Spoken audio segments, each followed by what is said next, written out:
नमस्कार शेतकरी मित्रांनो, बघा आता आपण ज्याची आतुरतेने वाट पाहत आहोत, असा म्हणजे नमो शेतकरी सन्मान निधी योजनेचा जो हप्ता आहे, तो आता लवकरच शेतकऱ्याच्या खात्यावर काय होणार आहे, वर्ग केला जाणार आहे.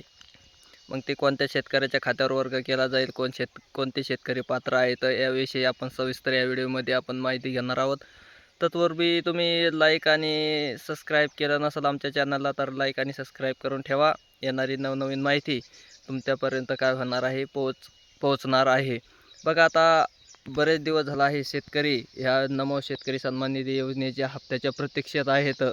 त्यानंतर कधी येईल, बंद पडला का काय, अशी काही नाही चर्चा वगैरे शेतकऱ्यामध्ये चालत असत चर्चा. आणि त्यानंतर आता PM किसान सन्मान निधी योजनेचा हप्ता काय झालेला आहे, शेतकऱ्याच्या खात्यावर वर्ग केलेला आहे. आणि एक आशा लागलेली आहे शेतकऱ्याला की आता नमो शेतकरी सन्मान निधी योजनेचा हप्ता कधी येईल, काय येईल, की तो बंद पडलेला आहे का काय. अशी एक चर्चा चालू असताना काय झालेलं आहे, त्याचा GR जो 8वा हप्ता आहे ना, त्याचा 8व्या हप्त्याचा GR काय झालेला आहे, निघालेला आहे. आणि मग तो GR आल्यानंतर त्याची निधीची तरतूद केलेली आहे शासनाने. निधीची तरतूद करून मग आता शेतकऱ्याच्या खात्यावर काय केले जाणार आहे, तर ते पैसे वर्ग केले जाणार आहेत. म्हणजे जो 8वा हप्ता आहे ना, नमो शेतकरी सन्मान निधी योजनेचा, मुख्यमंत्री असताना एकनाथ शिंदे साहेबांनी ही योजना चालू केलेली आहे. हे योजनेचा आता 8व्या हप्त्याचा GR काय झालेला आहे, पारित झालेला आहे.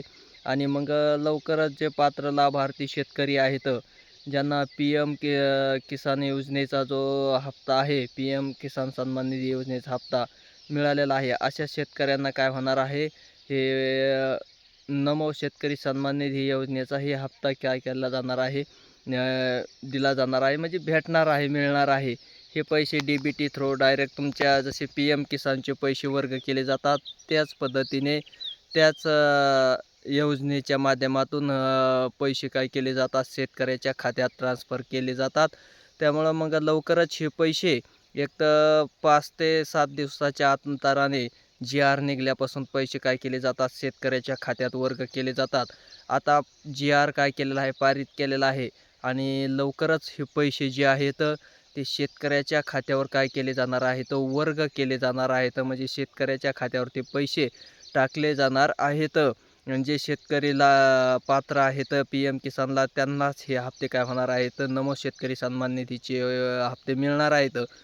ज्यांचे PM किसानचे हप्ते रोखलेले आहेत, अशाने शेतकऱ्यांनी जे स्वतःचा आधार लिंक बँकेला आहे का नाही हे पाहायचं आहे, चेक करायचं आहे, KYCचा प्रॉब्लेम पाहायचा.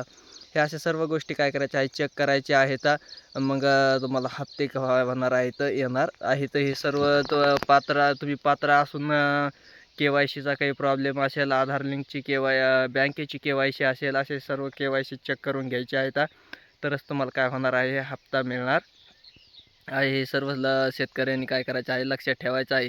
आणि लवकरच नमो शेतकरी सन्मान निधी योजनेचा जो हप्ता आहे, ते लाभार्थ्याच्या खात्यामध्ये, म्हणजे पात्र लाभार्थी शेतकरी आहेत तर त्यांच्या खात्यात काय केला जाणार आहे, वर्ग केला जाणार आहे. ज्याची आतुरतेने शेतकरी वाट पाहत होते, त्याचा आता GR पारित झालेला आहे, GR आलेला आहे. आणि लवकरच पैसे त्यांच्या खात्यावर DBT मार्फत वर्ग केले जाणार आहेत. कारण बरेच दिवस झाले होते शेतकऱ्यांना हा हप्ता येऊन गेलेला होता, त्याची एक आशा लागलेली असल्या कारणानं.